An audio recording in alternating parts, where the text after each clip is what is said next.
Mr. Carney, you all set back there? Very good, thank you, sir. So we just came from executive session, so you're going to be spared the open public meeting statement. And I'm sorry to disappoint you, we also did the Pledge of Allegiance without you. So we're going to get right to the roll call. Mr. DeQuilla? Oh, we did that also. You noted Mr. Ryan present, though, correct? He must just be... Yes, I show him now as party at 7:30. Oh, okay, very good. Yeah, we're good. Okay, very good. So I just wanted a quick opening comments, which I may pass to Ms. Chambers. In fact, I'm just going to pass it over to Ms. Chambers for the opening comments. Hi, I just want to share with everyone that I had the distinct pleasure of attending the Morris County New Jersey School Boards Association meeting last Thursday evening, and at that dinner and meeting, our superintendent, Dr. Michael Asusa, was honored again for being named one of the superintendents of the year in New Jersey, and the Morris County's chapter was very proud that he was selected and from our county. I just want to share that in the speech that he gave, he enlightened me to some things that one doesn't really think about on a day-to-day basis, but as the gentleman in charge of our district, he handles all the good and the bad. And in spite of it, he said it's easier for him on the nights when he has trouble sleeping to know that he has a Board of Education who has his back, and that makes his job that much easier. I think that it's a testament to how much he cares about his job, and the words that he said were very telling, and the people there clearly held him in esteem, and he's an impressive figure within the education world, and we are lucky to have him. So congratulations again, Dr. Asusa. Thank you, Mary, for giving up your whole night on a Thursday night before Memorial Day weekend. That was a massive sacrifice that I didn't want to make myself, so thank you for being there. Go ahead. I did not have any additional comments, so we'll, in the interest of time, send it right over to Dr. Asusa for the superintendent's report. Okay, a couple of things. First off, unexpectedly, we've had an internet failure in the entire building. I don't know if any of you have noticed that. So we are unable to stream right now. We're recording, we're filming, and we'll post. But of course, the presentation we have from Anthony and Lori, Mr. Rhonda, Mr. Giaconia, they want to deliver the presentation because the next time we have a board meeting is the week of graduation. It's pretty busy. So what we'll do is we'll let them kick it old school, and then we will have them do either a screencast or something with all of the slides that we'll then post along with the video and put on the website so that we have it up there. And I think that's it in terms of the internet. We do have an order into the technology director to see if he can get it up and running, but this is a glitch, unfortunately. Second thing, we'll do something probably also more formal at the next meeting, but it's been really an incredible spring for our athletic teams, and the girls softball team probably deserves really special commendation for going farther than any CHS team ever, softball team ever had before. They lost yesterday, but they've had just a magnificent season, so want to acknowledge them. And then, of course, we have the district art show. This is the first year that we are hosting that here at the high school. It's been over at the middle school the last couple of years, and it's absolutely one of the best events in the school district over the course of the year. So if you have a chance, either tonight after this meeting or tomorrow, because it is going on tomorrow too, to just get into the gym and look at the artwork of our students, is really tremendous. Aside from that, we have two different presentations tonight. One is from the junior class officers who will become seniors just 3 weeks from now. And then we have, as I said, the aforementioned discipline report from Mr. Giaconia and Mr. Rhonda. So I think the students are going to take the first swing.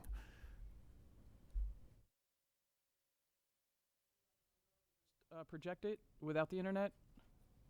I don't know if any of us had the foresight to do that. I didn't PDF it first, and I don't think that either of them did either.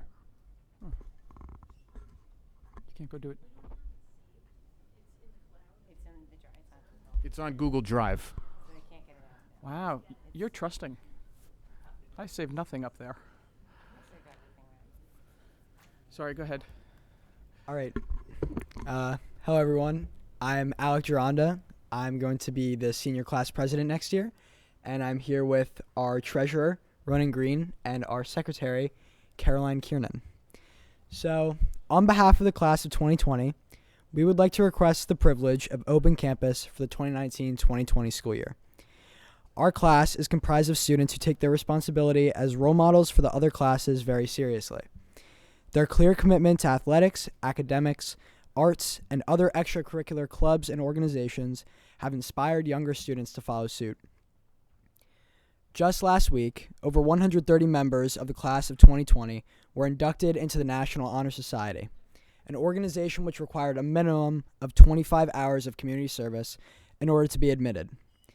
Our class's numerous Eagle Scouts and Gold Award recipients continue to leave a lasting impact on our community through their service and volunteer work, and our students also hold a number of jobs in the community supporting various local businesses. Academically, our class has made significant contributions to Chatham's already strong academic reputation. In our first semester, 89 students qualified for the high honor roll, and another 136 made the honor roll. Regardless of the course level our students are in, each student in our class puts forth the effort to succeed. Outside of the classroom, the class of 2020 are leaders in athletics and extracurriculars. Our athletes have represented Chatham High School well through their sportsmanship and ability over all 3 seasons. And students involved in our clubs and activities represent Chatham High School equally well, even on the national stage, like our robotics and our academic team. Finally, our class has excelled in the performing arts. Juniors have contributed their talents to the band, orchestra, and chorus, and this spring's musical featured numerous juniors in lead roles. We recognize that the independence afforded by open campus comes with significant responsibility, and we'd like to assure the Board of Education that we take that responsibility seriously, and we will represent ourselves and our school in a positive manner at all times. We hope that our accomplishments as individuals and as a class have given you the confidence in trusting us with this privilege. Thank you for your time. Thank you, Alec. Are your classmates also speaking? I don't believe so. They're here for moral support. You can if you want. I know. Great stars the of the Hunchback of will Notre not- Dame. Our The lead. greatest CHS production that I've seen in 18 years. How could he not speak? But when you walk over, I want you to go like this. Yeah. Very good, Alec. I mean, your accomplishments are undisputed. Traditionally, what I say here, though, is, what I need you guys to do is keep an eye on each other. I need you to make sure you don't leave a man down. If you see somebody doing something that might cause harm to themselves or others, I need you to speak up. NHS, Gold Awards, Boy Scouts, all fantastic. When you come to a fork in the road and you could do the right thing or the wrong thing, I need you to help out with your classmates and make sure they do the right thing. You guys have, your character is stellar, but you need to step up and don't worry about what others, you think the other right thing. You do what you guys think is right, and you should be all squared away. Typically, Mr. Groh will stand up here and, speak on your behalf as well. I see he's not present. Ms. Gironda, how say you? Would you like me to go to? I would actually. Mother-son thing. What's it worth to you, Alec? I'm just saying. All right, so I'm a little bit biased, seeing that my son is the junior class president, next year's senior class president. And I know Mr. Groh couldn't be here tonight. I don't think he was feeling that great. But I do think that this really is an outstanding class, and that they do understand the kind of responsibility that comes with being off campus during the school day. So personally, I don't have qualms with them having the open campus privilege, and I don't think that Mr. Groh does either. I know he would say the same. Okay, excellent. Absolutely, please, Mr. Arnick. So, I haven't been on the board forever. Like some of my partners here have been on the board for 10, 11, 12 years, which is pretty remarkable, or We're looking 8 at you, years, Lotta. 9 years. But this is my 4th year, and each year I love something that Jill, some wisdom she imparts, which she did today as well, which is you're going to encounter lots of classmates and underclassmen who maybe are alone, maybe they're shy, maybe the best thing that can happen to them and can lighten their day is for a leader, just an all-out great guy or a great gal, to come up, put his hand on his shoulder and say, here, sit with me, or what have you. I love it when she imparts that to each class, so I would do the same. And then the second part is, don't speed down Longwood. You can speed on the other streets in the... Oh man, I forgot. Congratulations to your class. Thank you. Thank you for the wisdom and the advice. Certainly, and you can ask Mr. Carney when I say I have no qualms about asking Dr. LaSousa to revoke open campus if things go south. You can ask Mr. Carney if I'm kidding or not. For those that couldn't hear, he said she's not kidding. So have at it. Good luck. Thank you very much. Well done in the play. Fantastic. Oh, and Alec won the 5K race this weekend by like about a half a mile. Just drive slowly. There are police all around the high school. You guys can't get the internet working, can you? You know what I'm noticing? Our network is working. It's it's internet. And I know the Google Suite was out like globally for 4 hours or something. No, it was So I out don't know if they're related or not. It's still out. It's still out a bit. Then Google's still having trouble. I don't know what the issue is. But Thank we're you not, guys. we're Have a not great able night. to get the internet. Good night. Good luck with the end of school. Washington is today discussing anti-trust Yeah, right. legislation. We'll All just right, go. so- We'll go old school. Yeah, Anthony and Laura, you guys can come up. And just by way of introduction, these are our two assistant principals from the middle school and the high school, respectively. And on an annual basis, the district is required to present disciplinary data that has taken place over the course of the year at the schools. We really have very little disciplinary infractions at the K through 5 level. So what we typically do is have Anthony and Lori come in and get into the details about the number of incidents at the high school, the type of incident, and middle school types of incidents, responses, any other initiatives around discipline. And that includes, when I say discipline, HIB, substance use, truancy, cutting, things like that. So I turn it over to you guys. Okay. Thank you very much for having us here tonight. I am going to begin by giving the discipline report for the high school, and then Anthony will follow with the discipline report for CMS.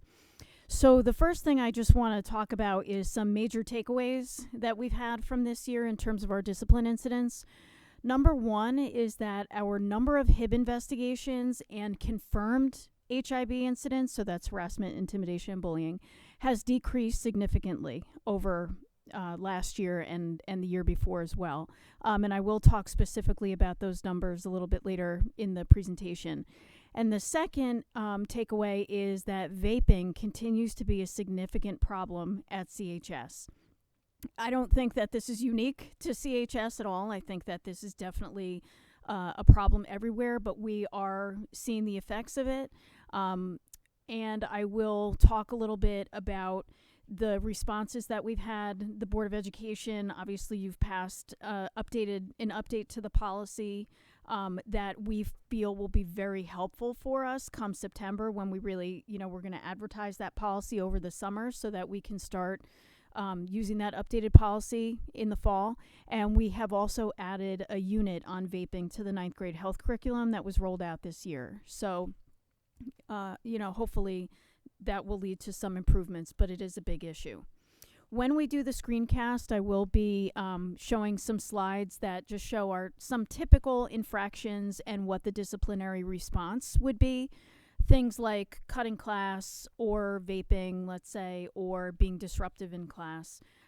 But I will talk about that in the screencast.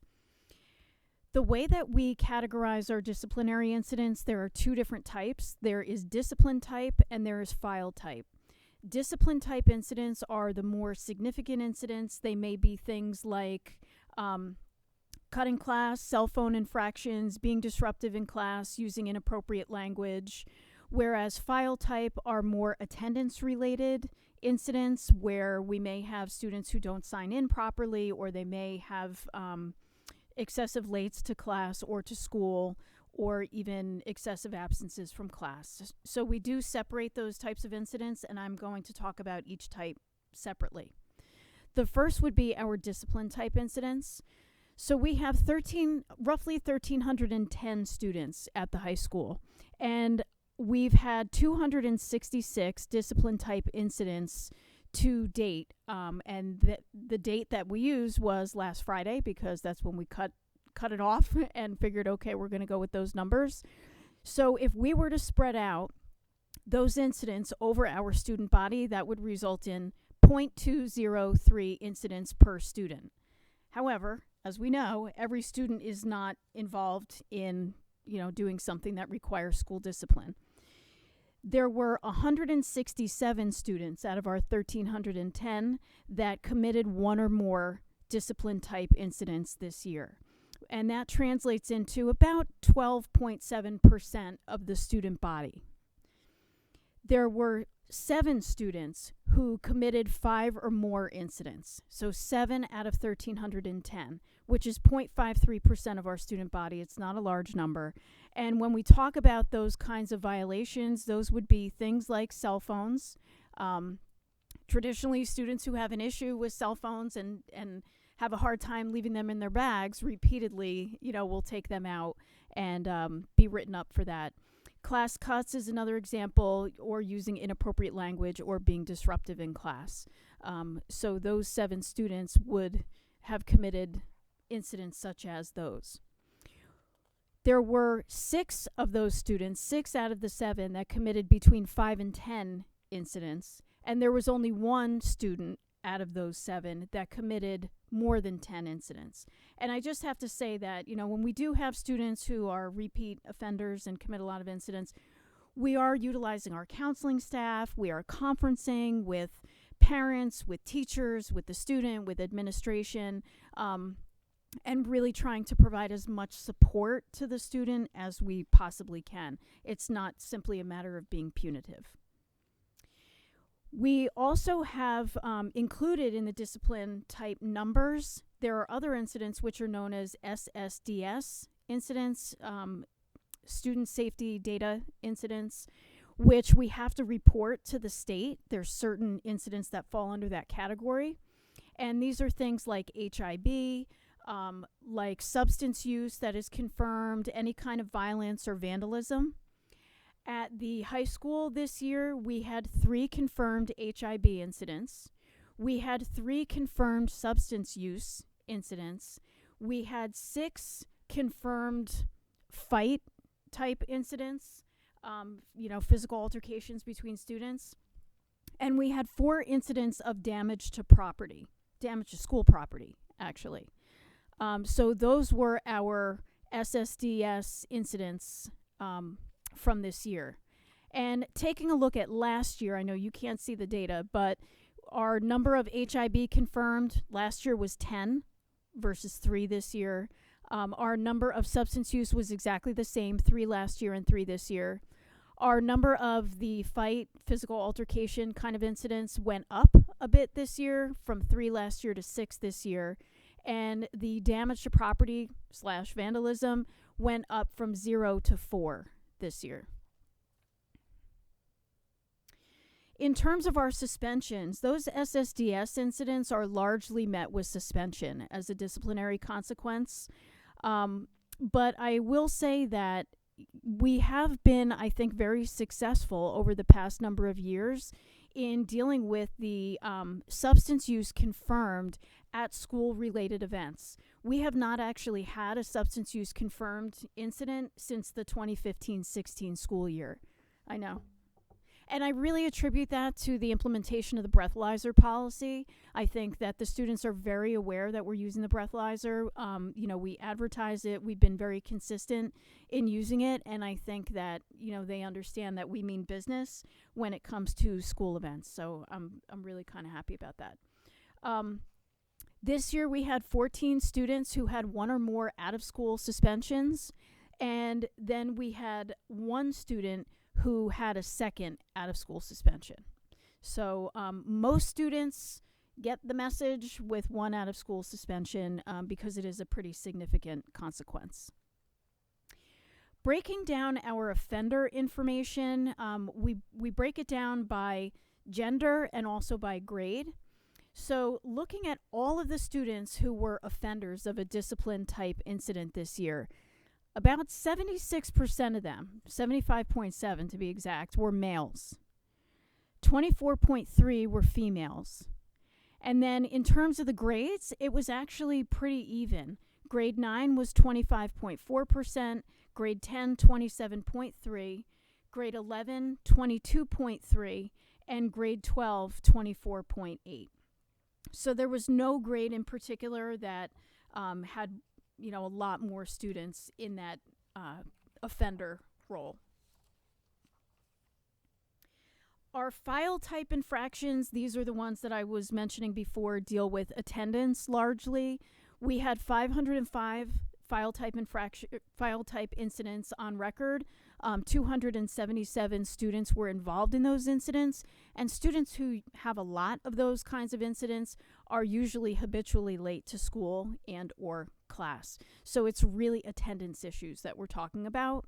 So I just wanted to mention that, we do have a number of strategies to help counteract that. We generate letters from the Genesis Student Information System at benchmark totals for lates and absences.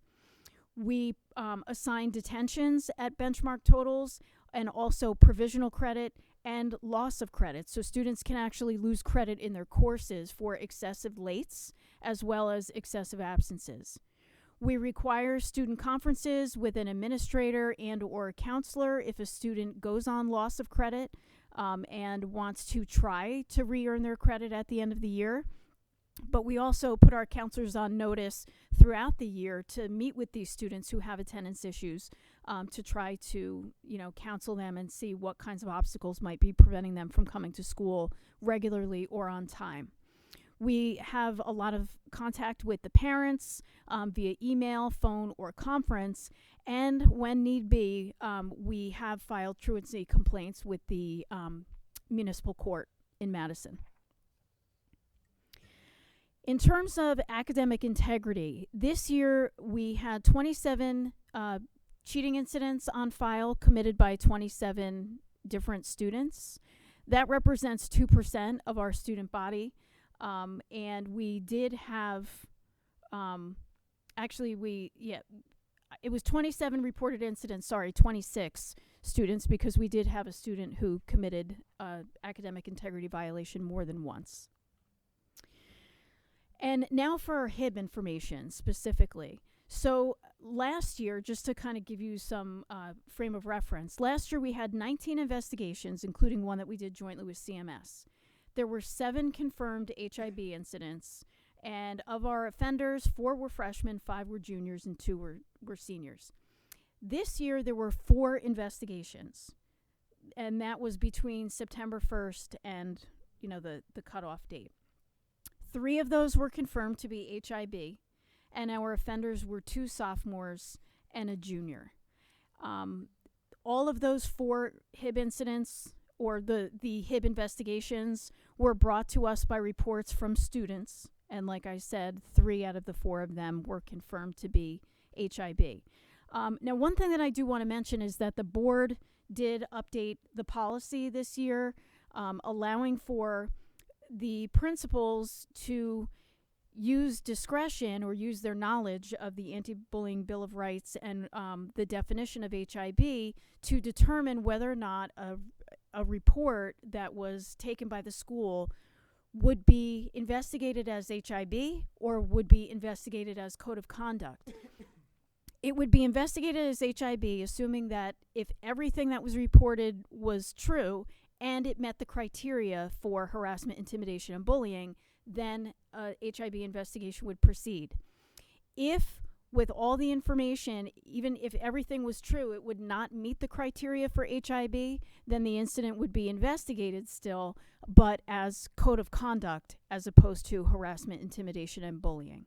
So there were times this year where we utilized that portion of the policy where the principal, using a checklist, using the information for Anti-Bullying Bill of Rights, and in conjunction with myself as the anti-bullying specialist, would make a determine whether or not that investigation would proceed as an HIB investigation or a code of conduct investigation.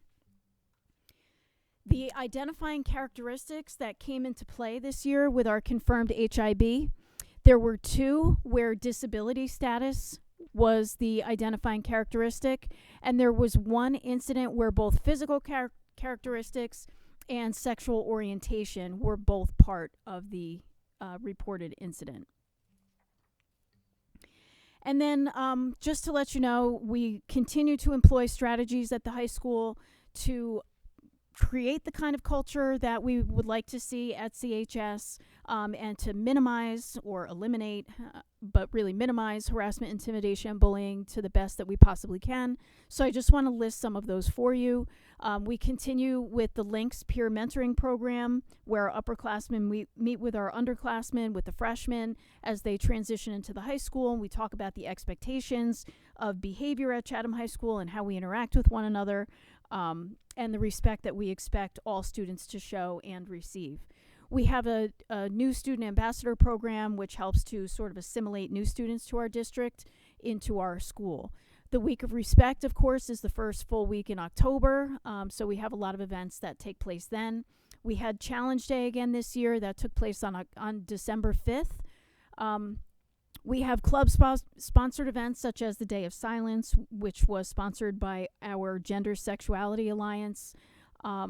We have Respect Weeks throughout the year that are run by our Learn Unified, Play Unified club, which used to be Teens Connecting with Teens, but now has a little bit more of a broad function. And we do use consequences and remedial measures such as counseling if we do have students who are involved in HIB incidents, and we will continue, as we have, to include related topics of acceptance, tolerance, and character development across the curriculum. And I will. Oh yes, you have questions. I just wanted to follow up on what you had said earlier about the destruction of property. Yes. And can you kind of just give us, like, are they happening during school hours, or are they happening after, a little bit? So some would be after school hours, but involving district property, and some would be during school hours, possibly. It's even like graffitiing on the walls, in a bathroom, for example. Any damages caused? Or? I believe yes. Okay. Can I just ask a question? Sure. When a student is confirmed under the influence during school hours, is there recommended drug and alcohol counseling that goes along with that? Yeah, so the regulation states that if a student is suspected of being under the influence, they have to have an immediate medical exam, which is they would go to either their personal physician or the doctor that we contract with for a kind of a general look over. They would provide a urine sample. We do a drug test, send it out to our lab. We get that back, and based on the results, if it is positive, then we do have them do a drug and alcohol treatment evaluation. We do contract with a center that does that, so it's at no cost to the family. And then there are follow-up sessions that are required with one of the student assistance counselors. Mm-hmm. So in the high school, HIB incidents went down from 10 to 3? Yes. Okay. Yep. So that's great.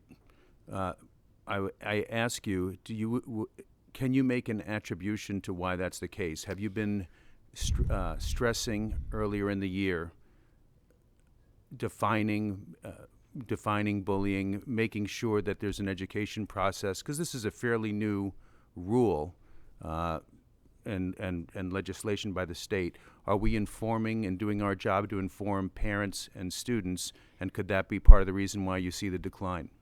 Well, I can't give complete causation to anything because there's just too many variables. And it's too small a sample size. Yeah, but I need to give a lot of credit to the lower grades because they start right off the bat with character education and all of this in the elementary schools, in Lafayette School, in the middle school. And I feel like by the time they arrive to us at the high school, they know that we mean business. They also know that things at the high school count. A lot of times we'll get asked about the permanent record. So, I think people are sort of very wary of that. But, you know, we do really try to create a culture of respect. I think students see that from the way their teachers interact with them, the way students interact with one another, the way administration interacts with the students. And I do think that there is a respect for that. And, you know, hopefully that has something to do with it. But I really think, you know, the educational push throughout the entire district, I think, deserves a lot of credit. Thank you. One final, you had mentioned the policy that we made changes to recently. Yeah. Is that, were the changes positive? Would you recommend any additional tweaking to no, make it better? I actually think that they were very positive. And, you know, we've talked about this policy when we meet with the anti-bullying specialists in the district with Dr. D'Elia as the coordinator, that we know that really what parents want to see is if something is happening to their child or going on with their child, they just want it to be addressed and they want it to stop. They're not necessarily looking for somebody to be labeled a bully or to be reported to the state. They just really want it to be addressed. So, you know, we're still addressing everything. We're investigating everything as seriously as we ever did. It's just that the method of investigating and the paperwork associated with the investigating and the reporting associated with the investigating is different if you do it as HIB as opposed to investigating as a code of conduct. So if we know, based on the information that has been reported to us, that even if all of that were true, it wouldn't match the definition of HIB, then we will proceed with the investigation, but as a code of conduct issue as opposed to HIB. And parents we do have to notify the parents of that. Sure. The principal has to back out to the parent and notify the parent that, you know, it is not being investigated as HIB, but rather code of conduct. And at the high school, we've never encountered a parent who had an issue with that. They're appreciative of the fact that the district, you know, the school is considering it and really looking into it, and they just want what's best for their child. Okay. Understood. Any other questions? No. Okay. Thank you, Lori. Thank you.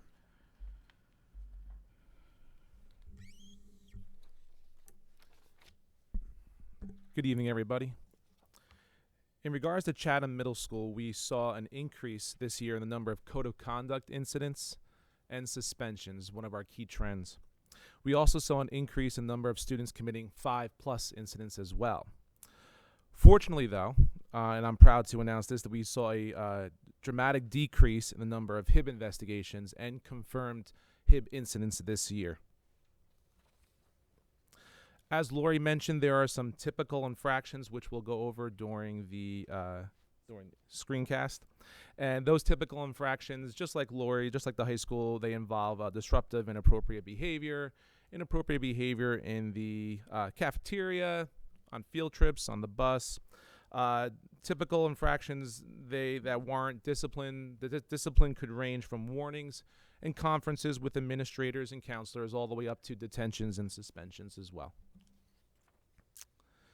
In terms of the breakdown of our incidents this year, we had approximately 1,032 students in CMS. That's up 2 students from the previous year. Despite the fact that the population remained relatively the same, we did see an increase, unfortunately, in the total number of incidents. They went from 98 in 2017-18 to 124 in 2018-19. Which gives us 0.120 incidents per student. These incidents, just like Lori mentioned, these are our discipline type incidents, and they include a total of 10 SSDS, that's Student Safety Data System incidents. When we look at who is committing the incidents, students who committed 1 incident remained exactly the same as last year. It was 3.2% of our student body. There were 33 students who committed 1 incident. Students with 2 incidents accounted for 7. There were 7 students with 2 incidents. They accounted for 0.68% of our student body. That represents a drop from the previous year of 36%. In terms of students who committed 3 to 4 incidents, we saw a drop there from 9 to 6. They accounted for 0.58% of the student body. That was a drop of a third, 33%.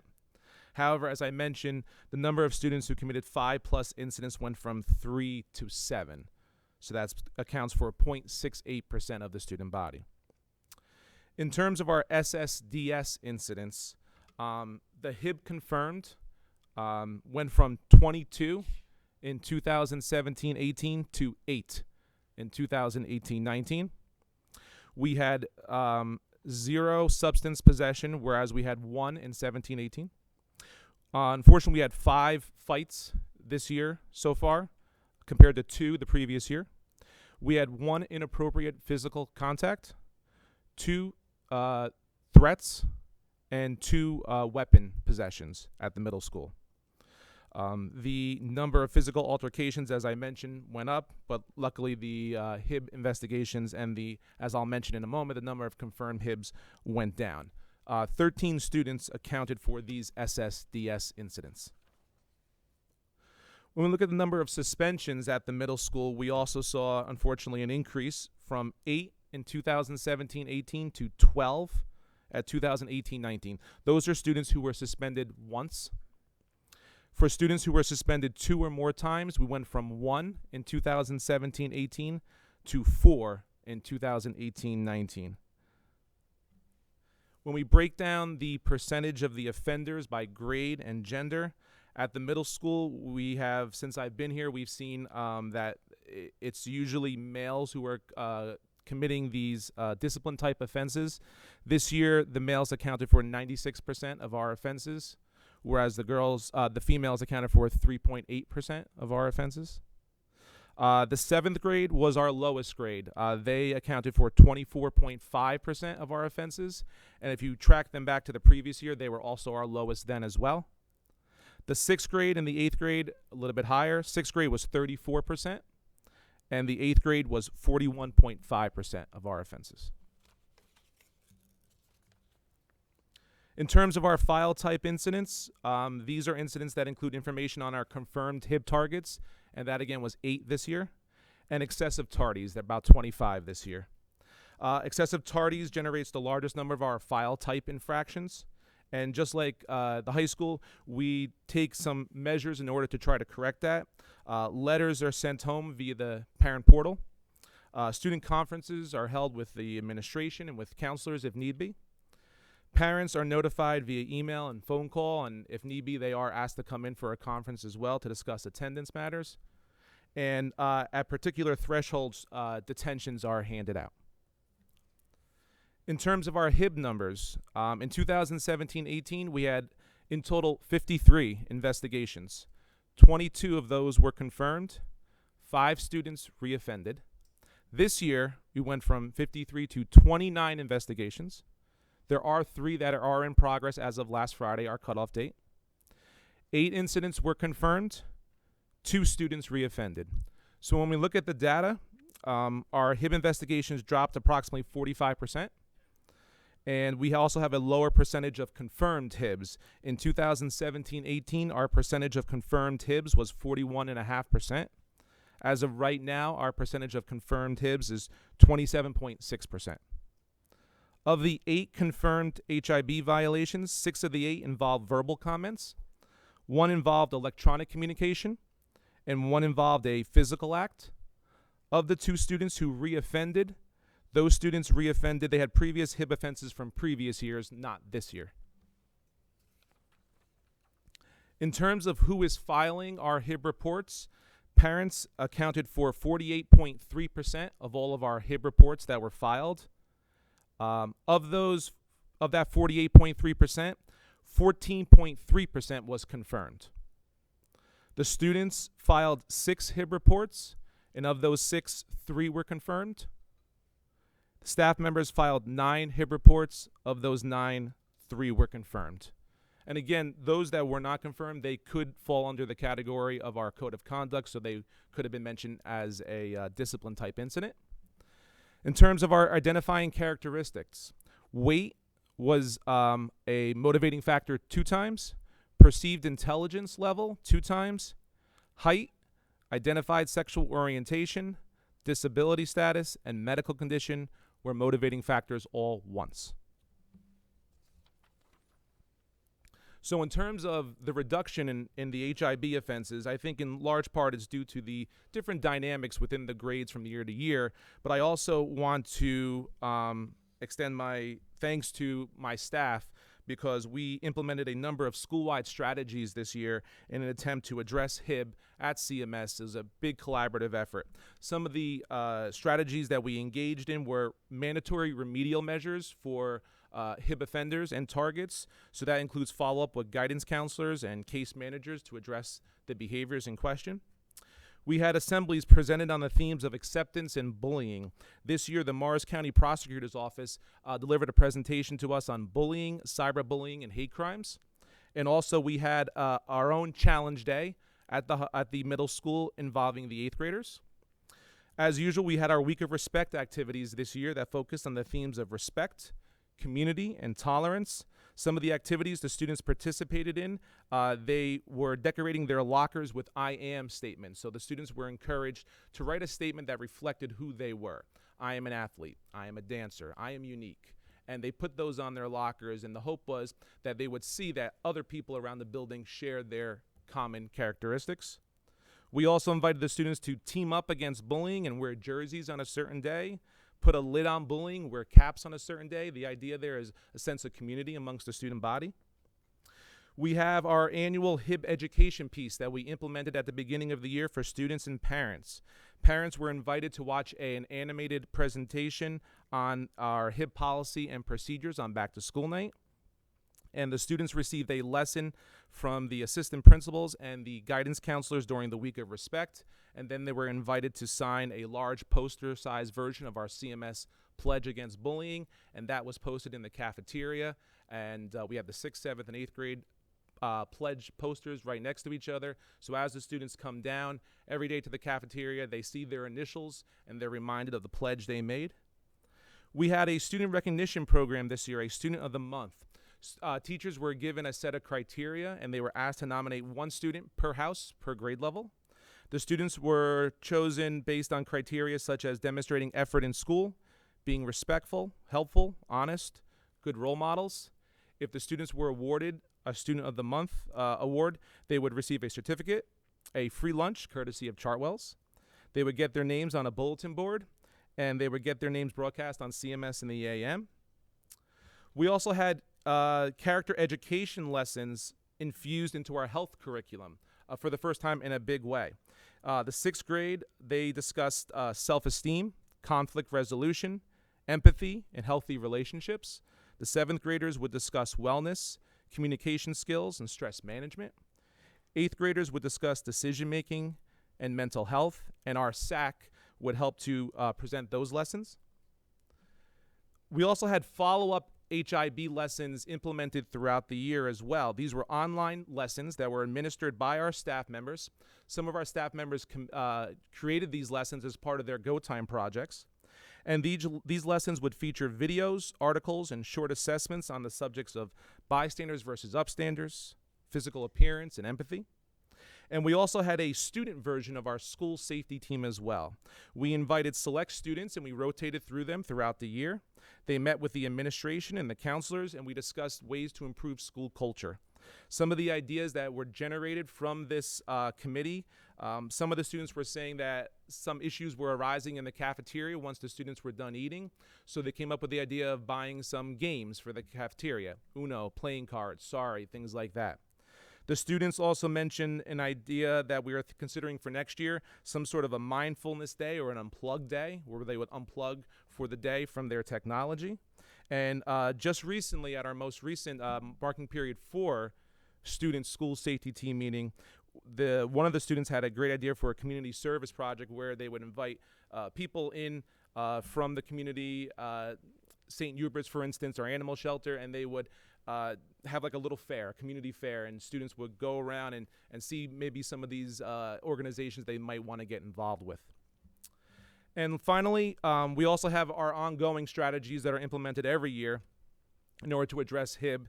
ELA units discuss literature relating to the Holocaust, diversity, and racial prejudices. Social studies courses cover global awareness and civics. We have cycle courses, required ones in every grade. In 6th grade, they have argument and debate, and students learn to listen to and be accepting of other people's opinions. In 7th grade, we have digital footprints. Students learn how to behave in an appropriate and respectful manner online. And in 8th grade, we have Holocaust Studies and Human Behavior. Students discuss the choices that were made by people and nations during the Holocaust. They contrast the bystanders versus the upstanders and how decisions can affect others. Our art and music department, they are constantly exploring works of art and music from different cultures. We have an Acceptance Alliance that is a club for students who are interested in making CMS a more accepting place in terms of diversity. And moving forward, we're going to continue some of these effective strategies from 1819 and explore some of those mindfulness-related activities for students for the upcoming year. Thank you. Any questions? No, Sal? I actually do, Anthony. Sure. So, and I may ask Lori to weigh in too. The tardy, I mean, these kids can't drive themselves to school. So are they tardy because the bus is late, or are they tardy because their parents aren't getting them there? Right. So, a lot of these students, when we get to the point where we implement detentions for tardies, these are our unexcused tardies, and oftentimes even the parent will tell me, give my child a detention because he or she will not wake up in the morning. Okay. So when it gets to that point, it's usually students who have an issue with waking up on time, not an issue with their parents driving them to school or getting stuck in traffic. When students have, before we implement any of those measures that I discussed, letters or anything, I send a list of the students who pop up on my attendance report to the counselors, the child study team, to the attendance officer, to the attendance office, to Mrs. Butler, our school nurse, and I asked them, is there a reason why this student should not receive a letter or disciplinary consequences? Okay. And if there is, we excuse them and we try to work with them. But like I said, usually the students who reach that point where they are getting detentions or file type infractions, these are students who are not waking up in the morning, not for any other's fault but their own. Right. Another reason to start the school day later. We'd probably get rid of some of these items. Sure. The other thing I had a quick question on, and maybe Lotta can help me, because just from a historical point of view, the HIB incidents, you mentioned that 48% of them were filed by parents. Yes. 3 or 4 years ago when this law was enacted, it was, students, students or staff. Excuse me, is that an increase or is that fairly typical? I mean, this is middle school, so I understand that it would be higher than maybe high school. I was going to ask Lori if she saw the same trend. Sure. Well, I can tell you we kind of just started incorporating that information into our discipline report, so we've kept it from last year. I believe last year was very similar in terms of the percentage amounts. Okay. Oftentimes, the parents will call in, and depending on the verbiage they use, that could force us into an HIB investigation. Like the high school, though, we have used, Mrs. Jaworski has used her discretion, I believe, 5 times throughout the year. Okay. So we received the report, basically. We accepted all of the information that was presented to us as fact, and then we asked ourselves, even if all this is true, would this be an HIB violation? If not, we pursue it as code of conduct. And again, I want to echo Mrs. Geronda's statement. I believe that the parents, most of the parents, they just want the issue to be addressed, and it's not a matter of labeling another child as a HIB offender. I think they just want something to be done about a matter. Right. Clearly the programs that you've implemented are working. You had a 45% drop in instances and only 8 were confirmed. And you're dealing with a very tender age, set of individuals. They come in as 11-year-olds and they leave completely different people. Sure. So, I think this is the disciplinary report, so most of what you're reporting is, somewhat negative. But I just have to remind ourselves that the numbers are tiny and not to be dismissed, but, compared to, in the big scheme of problems, we're somewhat lucky. Mrs. Geronda said our most serious items are called disciplinary incidents. It's cell phone infractions, cuts, language, disruptive behavior. Again, these are young adults. They're kind of developmentally moving along their pattern as well, and by the time they leave, they kind of get it a little bit more.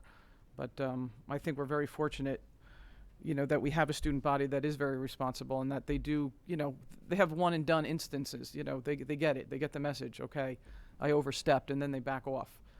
So I think we're very fortunate in that respect. Does anybody else have anything else they want to add? And, Mike, can you remind me, this law is 4 years old or 5 years old?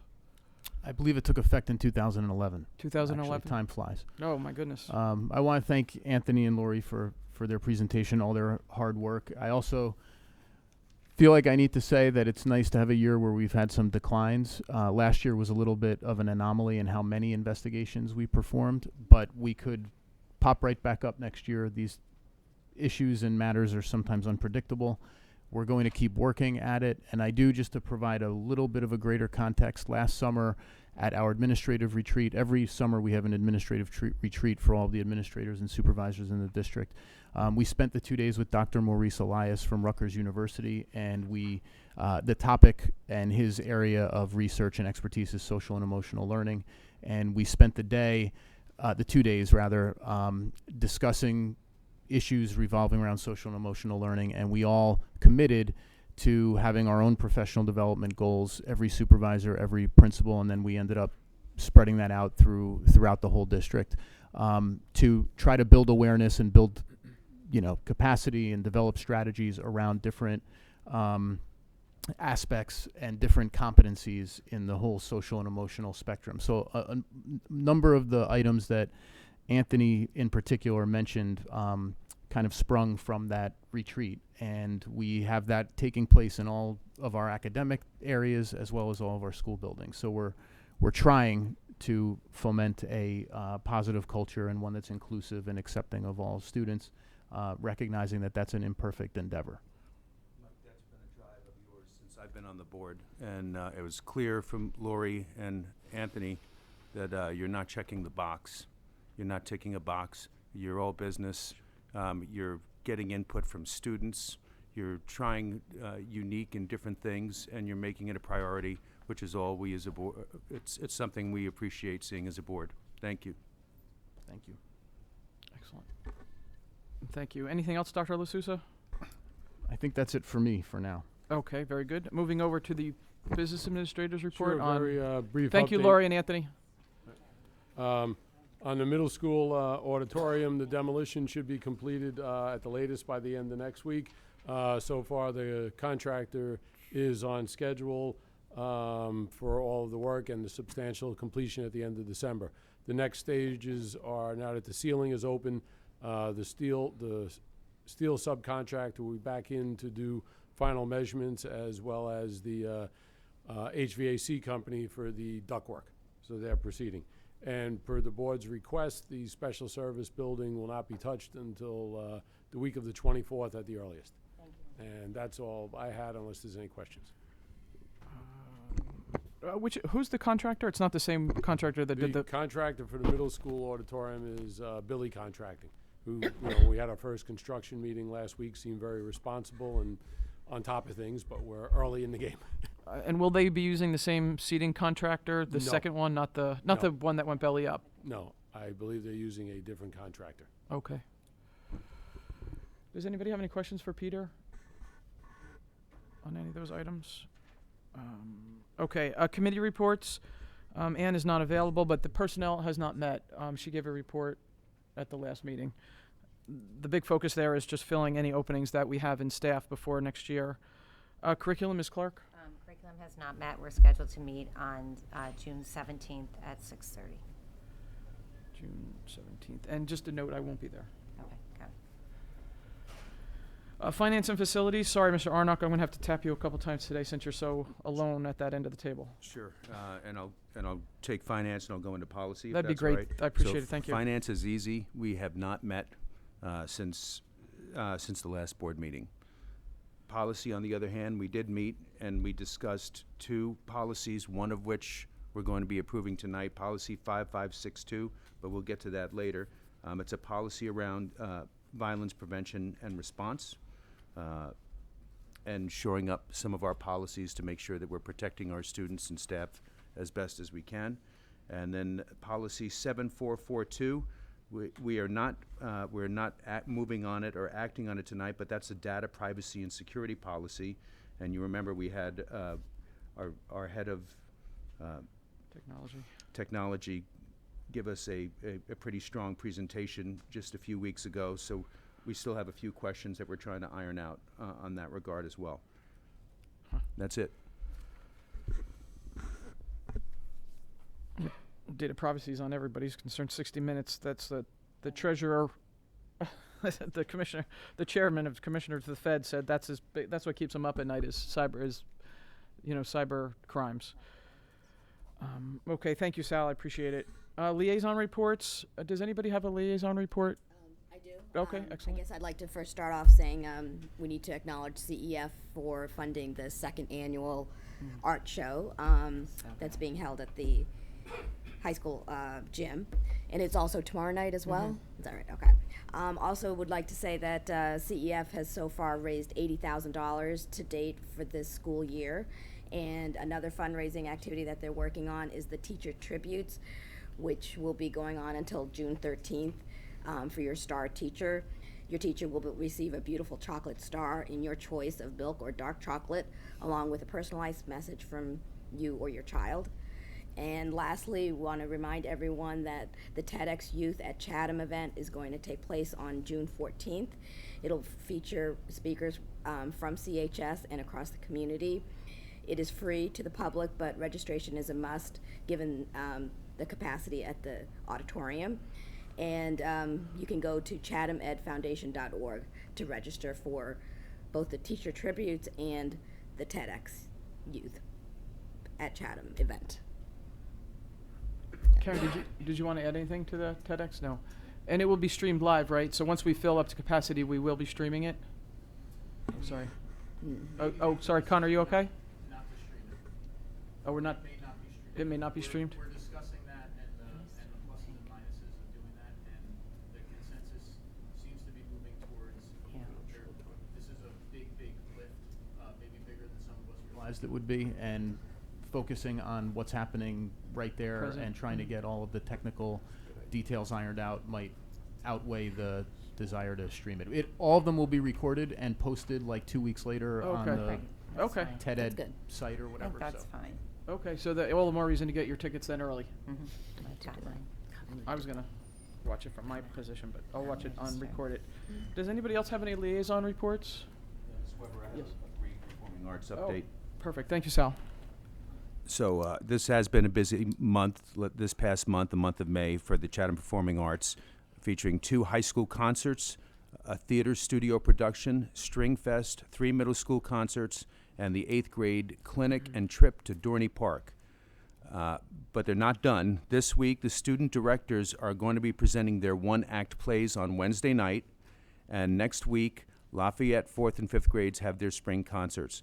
And just to piggyback on what Lotta said, the TEDx the TEDx performances are taking place on June 14th, and I know I plan on attending.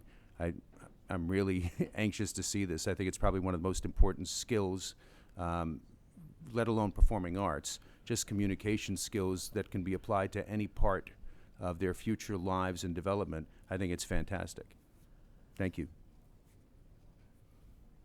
And the students are getting professional coaching. It's amazing, the progress from when they started their practice sessions to now. It's really been transformational. Any additional items? No. Okay, perfect. I make a motion to approve the minutes of the May 20th public and executive sessions. Seconded by Sal. Does anybody have to abstain? I think I have to abstain from part of the executive session. Okay. I could, Michelle had to step out during part of it. of the executive session, not the, She stepped out during any negotiations update? Yes. Okay, so I'll abstain. so do the public one All right. first. Minutes for the public session on 5/20. Mr. Arnott? Yes. Ms. Chambers? Yes. Ms. Clark? Yes. Ms. Denny? Yes. Mr. Valenti? Abstain. And Ms. Rowe? Yes. That's 501. The executive session, Mr. Arnott? Yes. Ms. Chambers? Yes. Ms. Clark?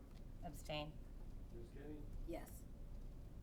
Mr. Valenti? Abstain. And Ms. Rowe? Yes, please, Is that going to pass even if I say yes? We don't have enough. because it's the quorum of... Oh, of who's present, then yes. Okay, sorry. 402. I always forget your fancy math. Okay, excellent. Thank you. So, sorry for the delay, but we have our first opportunity for a public commentary. Hearing of the citizens during the public commentary section of the agenda is an opportunity for any members of the public to be heard about issues which are or are not topics scheduled for the current meeting. To help facilitate an orderly meeting and to permit all to be heard, speakers will be asked to limit their comments to a reasonable length of time. 3 to 4 minutes would be great. And then just a reminder that this is an opportunity for the public to make a comment. It's not an opportunity for back and forth dialogue. If we can answer or address an item at the end, we will try and do it quickly. If not, this is again your opportunity. I'm going to keep talking until somebody gets up to the microphone. There'll be another opportunity. Oh, thank you. There'll be another opportunity if something sparks your interest during the agenda. Does anybody else plan on speaking? I don't want to limit somebody. You do too? Okay. I mean, if there's only 2 people, then I actually don't have a lot to say this the floor is yours. Now I feel like I wasted. Well, we're here all month. I just coming. I have 3 copies. We have our district meeting this Thursday, our joint CPAG, which is the Special Education Parent Advisory Group. Oh, sure. I'm Amy Reale, and Chatham Borough. I don't know if I have to say that, but I'm a member of Chatham CPAG, which once again is the Special Education Parent Advisory Group. And we are charged with providing input to our district about special education issues, inputs from our parents. We have about 750 families who fall into that category. So we have our meeting this Thursday, June 6th from 7 to 9.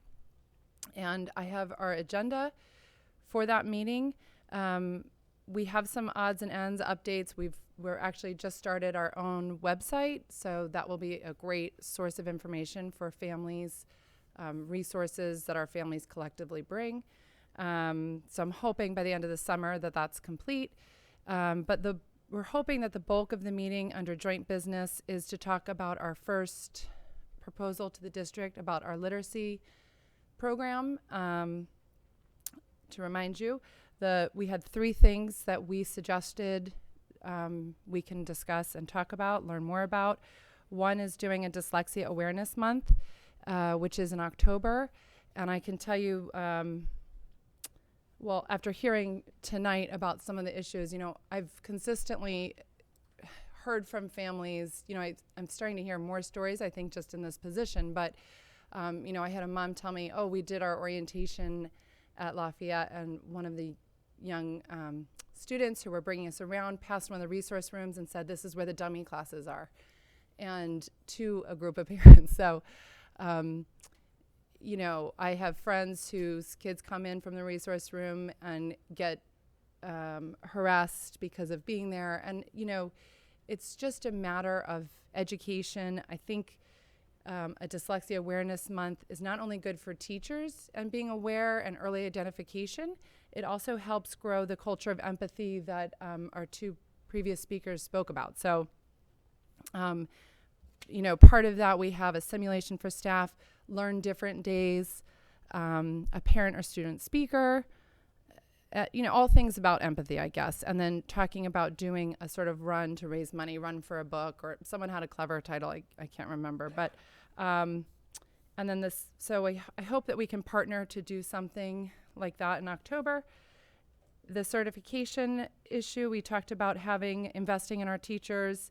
And I think this is an investment in the teaching profession, because I don't think in any other profession would we say that, when I go to do an evaluation, I don't say, are you a psychologist? Well, did you watch this video? No, I want to know that someone's been certified, they've gone through the training, and I think our teachers deserve the same process and value. So I hope that we can talk more about that, certifying our teachers in the Wilson learning reading system. And then the third thing, which is a bigger topic, but I hope we can address it this Thursday, is the data. So from what I can tell from our state ed department, they really push the New Jersey tiered system of supports. So I want to sort of look at what we're doing along those lines, maybe understand more. I think using data to target instruction just makes our teaching better. And I think that there's a trend towards using reliable, valid data to replace the IQ versus achievement model, which I think would save, it has the potential to save the district money when you're avoiding sending kids through the evaluation process, hopefully. So anyway, those are broad strokes to talk about. I have 3 agendas here because anyone from the board is invited. Hopefully someone from the curriculum committee maybe would be a match to continue our discussion, but that's it. Thank you. Okay, great. Thank you.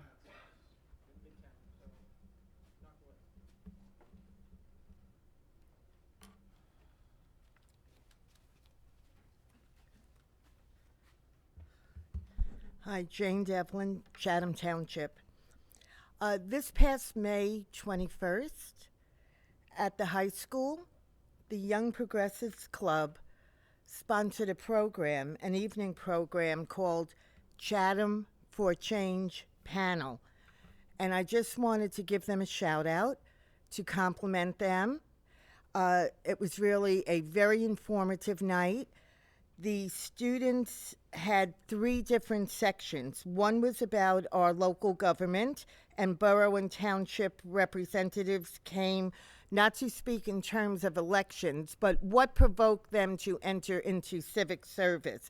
The theme was kind of rise to the opportunity for social justice, for civic duty, for stand up for rights, for activism in a proactive way. The next group of panelists were community members, and the Young Progressive Club members located these different community groups and invited them to the school, such as Climate Reality. They did Black Lives Matter. They did Grow It Green in Morristown. That's a gardening program. And the third aspect of the panel was our high school students talking about how they advance volunteerism, civic awareness, social justice causes here at the high school, and how teenagers could participate in that. There might even be a good matchup at some time. I don't want to speak for them, but the speaker before us was talking about increasing empathy and compassion or awareness. And so that might be something the Young Progressives want to take on. But besides, it was a wonderful evening, and they had great speakers. And it's the first time they did it, so they kind of rolled it out towards the end of the school year. But I have been in an audience for panel discussions where adults were on the panel, and our high school students did a better job than that. They also devised all the questions they asked the panelists, and they were the interviewers and facilitators. So on many different levels, they were engaged, involved, and used communication skills, etc. So I'm hoping this may be through the club. Mr. McGarion's the teacher advisor moderator, and I hope if this is a yearly event, that perhaps it'll be able to do it a little more towards the middle of the school year, and that would give maybe some members of the Board of Ed or administration a chance to participate. So be on the lookout if it's coming for next year, and maybe if you see any of the Young Progressive students, you can ask them about it. Thank you.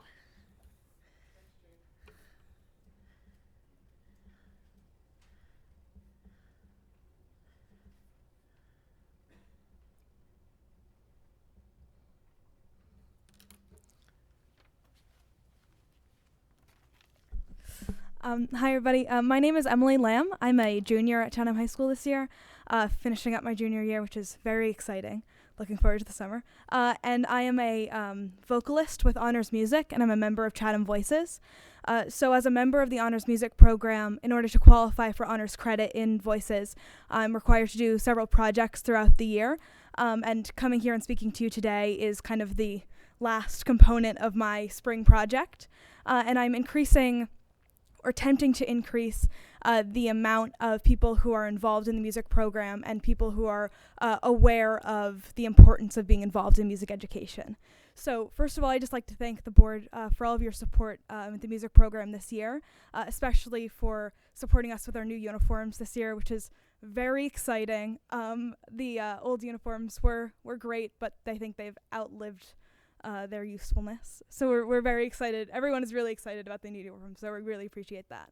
I'd also just like to talk a little bit, Alec mentioned it earlier, about how great the music program was this year. Hunchback received several Rising Star nominations, which is a program that's run through Paper Mill Playhouse, and we did receive a nomination for Best Chorus as well as several crew nominations, which is really exciting. And our Fall Play Radium Girls also received several Foxy Award nominations, which is run through Montclair State University. Received several nominations, including Best Lead Actress and Best Overall Production, which is really exciting. Additionally, something that was really exciting that happened this year was that we had Adam Pascal, who's a kind of big Broadway name. He played Roger in the original production of Rent on Broadway.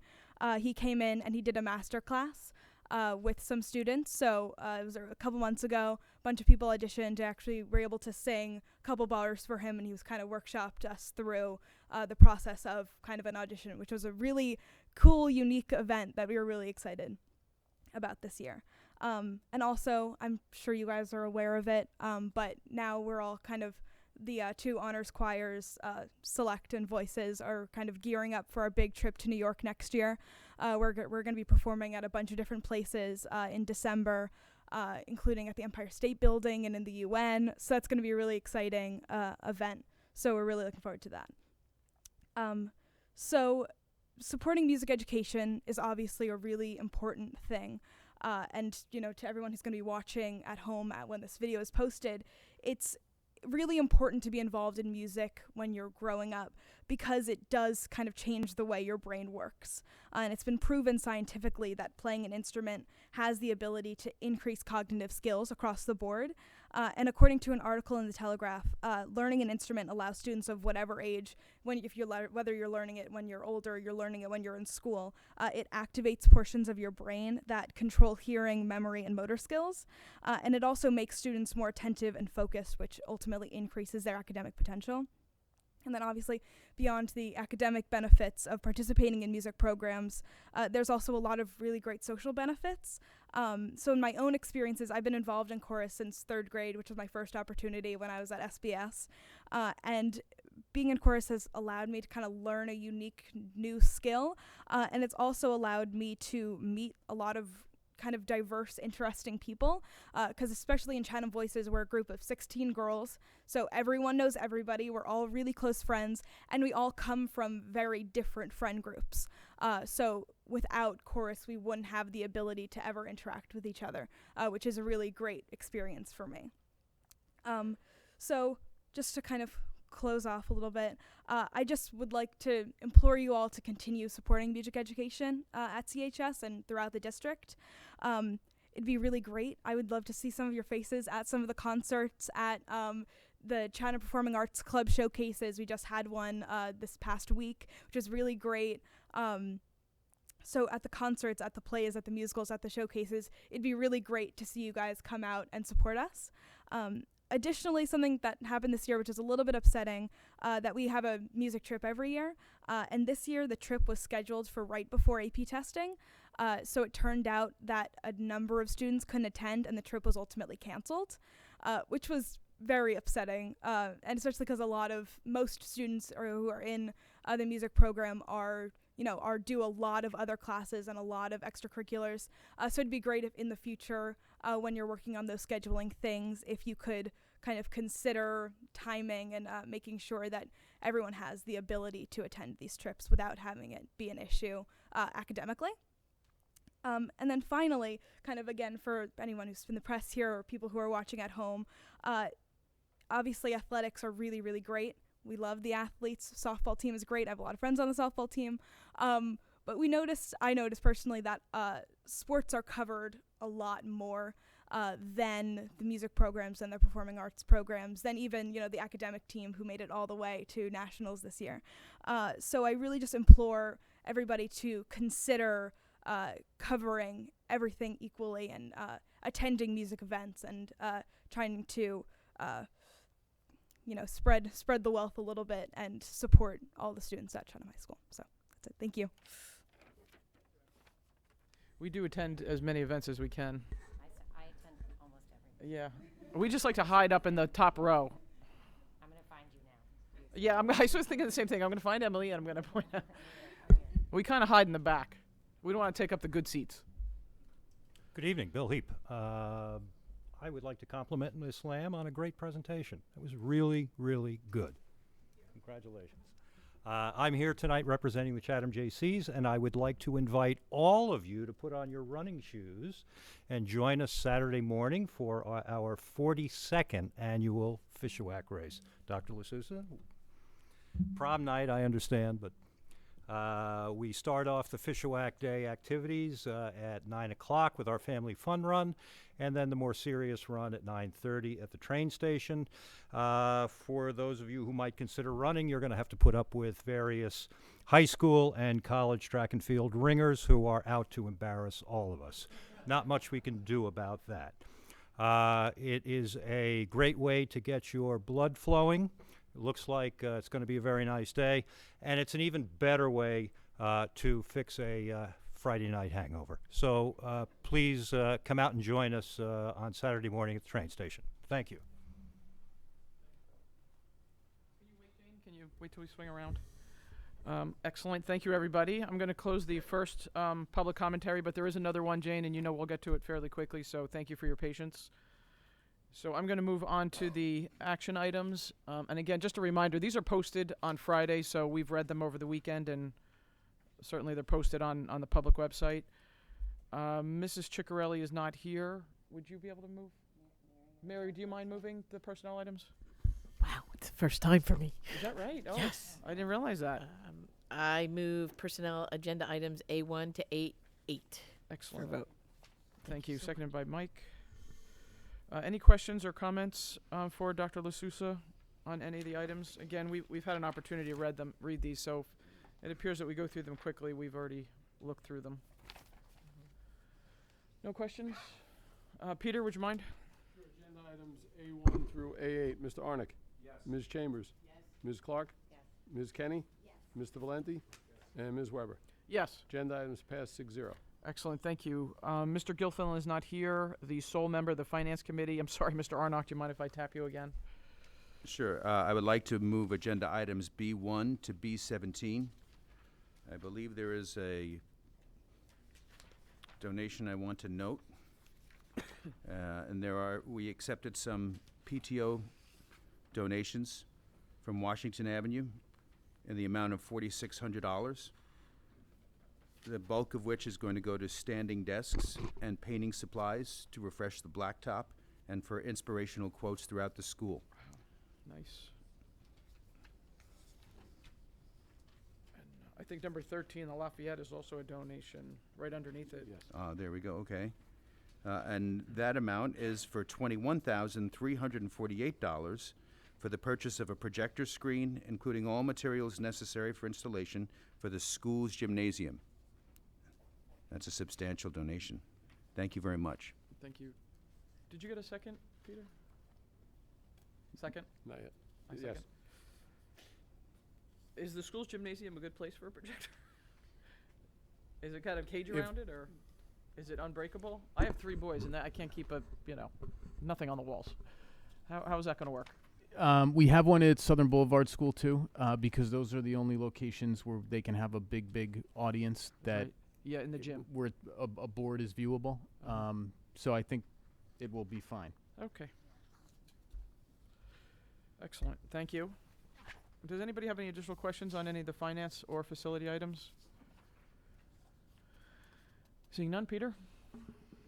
Sure. Before I vote, I just want to point out that one of the resolutions, we're reappointing Chartwells to continue to provide the food service for all the people out there in the public. We're very happy with the meals provided. The service should remain on par or will even continue to improve. And if anybody who's unhappy, they've let us know, and we'll try to continue to work on any improvements we can. Okay. So we'd like to provide top quality food for all the students and staff members. Excellent. Agenda items B1 through B17. Mr. Arnick? Yes. Ms. Chambers? Yes. Ms. Clark? Yes. Ms. Kenny? Yes. Mr. Valenti? Yes. And Ms. Weber? Yes. Passed 6-0. Excellent. Moving on to curriculum, Ms. Clark? move items C1 to C2, and we cannot discuss. Second, anybody second? Second. Lada's gonna second that. And, since we can't discuss those, all those in favor of C1 and C2? Aye. Opposed? Abstentions? Record indicates pass 6-0. Excellent, thank you. Mr. Arnott, over to you for policy. Sure. I would like to move agenda item D1. This is what we discussed in the earlier part of this evening when we talked about policy 5562 on pupil violence prevention and response. I move this to the vote.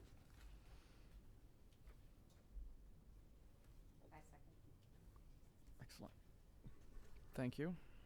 Any discussion on either of those items that Mr. Arnott mentioned earlier? Seeing none. All those in favor of moving D1?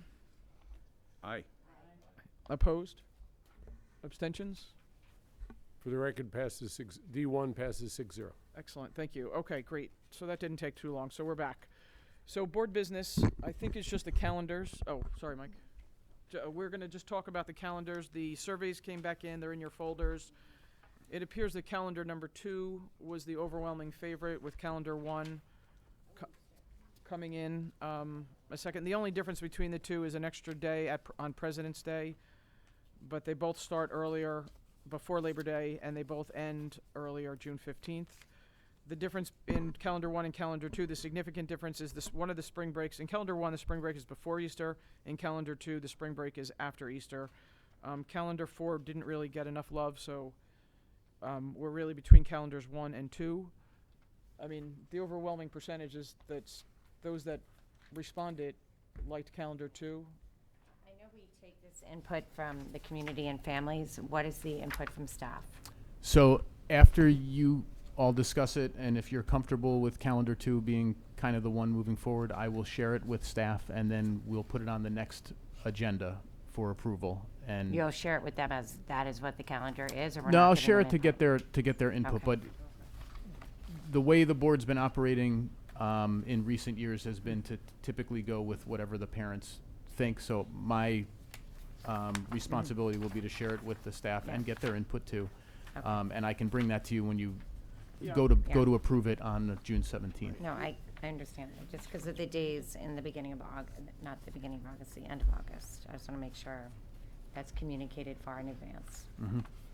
Yep, that's why we're doing it so early. Okay. Because So- this year we didn't do it as early, and there are some staff members, not many, with a conflict. So we're not approving these now. You're No, gonna we're take this just back to Correct. the I staff. just want to make We're vetting sure it. you got the results, you saw them, Okay. if there was any last-minute tweaks that you thought appropriate. Right, and you'll bring back any compelling reasons that we should not go with one of these two calendars? Yes. If the staff raises a concern, we'd like to hear about it? Okay. And Okay. then the other item that I have in the folders for you, Ms. Weber, was just a first run at a committee meeting schedule. So I went into the committee assignments, and curriculum and finance don't have overlap, and neither do personnel and policy. So I just sketched out a draft of what meeting schedules would look like. Every date here is a Monday. So you wouldn't have to worry about figuring out which Wednesdays you have to come up here. Okay. I can insert as many other additional we can insert as many other additional meetings as we want, or cancel if there's a day that isn't good. But it would look something like this if you think it looks good. We can finalize it and then put it on the calendar, share it with you, and so forth. Yeah, we just need to bake in the public finance meetings and the most number of open meetings, committee meetings we have are Curriculum has curriculum. some. My thinking was I baked in one finance open meeting, but that we could do the curriculum presentations the way we did Anthony and Lori tonight. That we could just have them come and Okay. carve out the first 30 minutes of a board meeting and say the floor is yours, because and one of the reasons I thought about that was that the attendance has been so low at the open curriculum committee meetings that they're broadcast, which is helpful. But if we just do them at the front end of a meeting, it might at least have they might get a few more eyes. Okay. And we can adjust as we go. Go ahead, Sal. I have one more just thought that I've been thinking about since we brought this up at the last meeting. So this kind of works out, really well, given our current board, with the lack of overlap, et cetera. But I know that the president and the vice president and just the other board members typically will staff committees with those who tend to have an expertise in a certain area. So for example, Mike Ryan is a natural for finance based on his insurance and risk management. Curriculum, we have some natural talents gravitating to different these different meetings. So this fits us, but what happens, if there's a change, I want to just emphasize that we want to continue to staff the committee meetings with the board members who can lend their expertise to best serve the district. And we can adjust on the fly, but I went back to look at the committee structures should over try the it. years. I only went back about 4 years. Right. And oddly enough, the people that are in finance tend not to be on curriculum and vice versa. So those two are kind of Yeah, don't put me on. not mutually exclusive, but there's not a tremendous amount of overlap. But we can adjust as we go. I We're certainly not so good English. Yeah. I would like to, particularly, I don't mean to pick on Mary, but, I wouldn't want Mary to get exposure to committees that she hasn't been on, and Mr. Ryan's not here. So I know as much as you don't want to be on finance, Eventually. yeah, eventually, everybody will rotate in, and we all fill in for each other. Yeah. But, I would like to try this and see how it goes, and then as we change bodies on each of the committees, adjust accordingly. We may have to just pair curriculum with policy and vice, and personnel with finance. No, I'm good. Yeah, I think this will be a more streamlined, No, we have a lot of meetings, and yeah. and we do them, and it's a labor of love. But for every meeting that we're alternating, these guys are going to everyone. Right. So, if there's something we can do so that they spend less time in bureaucracy and more time being impactful, that's Sure. not a bad thing. Yeah, right. absolutely. Any other comments? And we can adjust, right, Mike, if there's a big ticket curricula item. Yep. I'm thinking of when we rewrite the entire STEM program, K to 12. That might warrant more than 20 minutes at the beginning of a meeting, or when the science standards changed. So, I just want to be as flexible as we can be. And maybe we just do it on a lighter agenda or start the public meeting, a little bit earlier. Those that need attention, as I said, we have the most number of curriculum open meetings, and I want to make sure, we continue to do that. Peter, don't we have to have more than one open finance meeting for the budget cycle? No. We typically do, though. I think what we did this year and perhaps last year, we did one open, but then the next one we did at the beginning of a regular board meeting. Oh, okay, understood. So we had finance met closed before Right, but a then couple we of had occasions, and then we did an open one. Okay, I just want to make sure Or at the front of a meeting. okay. I also think this year was an anomaly with the budget, since we knew we were going to be at 2% from day one. Right. And there was no discussion as to how much leeway or how high the taxes could go based on the potential waivers. So Okay. since we knew we were at 2%, I think that made the process a little easier. Okay, let's just keep that in mind too, that we want to have as many open finance meetings as well. But I think this will work, and if not, we'll adjust as we go. Any other comments on that? Any other board business? No? Okay. Seeing none, then we have our second opportunity for public commentary. Again, if you would just come up to the podium, introduce yourself. And just to remind the board, we do have an executive session, so please stick around if you wouldn't mind. This is a twofer in executive session meetings. So we're cutting down on committee meetings, but increasing the number of executive. Jane Devlin, thank you for giving me another opportunity to speak. I just wanted to echo what Emily Lamb said, that it's always encouraging when the arts and the humanities also get as much enthusiastic response, and especially support through our local press. And I would like to also see that continue and expand. I do want to have a bit departure from what Emily said in terms of, I go to a lot of school functions, a lot of the arts and humanity functions, and I very often, more often than not, see a good representation of teachers, certainly the Board of Ed, and certainly administrators. And not just the big ticket items like the high school musical. I have seen as I said, administrations and the Board of Ed at many, many, many school functions, and particularly what we're talking about now, the arts and the humanities. But continue to mark them on your calendar, continue to come, and like we were saying earlier, maybe wave to Emily. But I do know people are there, people are going. And which brings me in closing to when I was complimenting, and I continue to compliment the Young Progressives Club panel, it was to send out those compliments and to raise awareness if and hopefully it rolls around again next year. That was in no way intended to reflect any lack of support on the school or the district side. It was a new program. They just sort of rolled it out, and they did it, and it was hard to kind of get everything on the calendar. But I am confident that had more people known of it, I think more people would have been able to enjoy that evening and turn out for that evening. So maybe it is a little bit also, like Emily was saying, that we have to look a little more closely and try to strike a better balance with some of these activities. I guess we're very fortunate. We have so many good things going all the time. It's hard to squeeze everything in. And in closing about arts and humanities, we still have another chance tomorrow to attend the school district-wide art show. So if you couldn't go tonight because of the Board of Ed meeting, come tomorrow. Thank you. Thank you, Jane. Oh, sure. I wanted to also compliment this young lady, Emily. So I have a son who is in performing arts as well, and he's graduated college now, and he's on to grad school and what have you. He's studying sciencey things, but he was very involved in performing arts in Chatham. I can't talk to him because he's so polished and he's so confident that he scares me. And I got the same feeling when you were up here. You spoke with energy, with passion, you were organized, you delivered your thoughts, so you should be proud. It's, I have no doubt that no matter what your future career choice or endeavors are going to be, you're going to represent very, very well. Maybe come back and teach one of our TEDx talks. You'll be the professional trainer.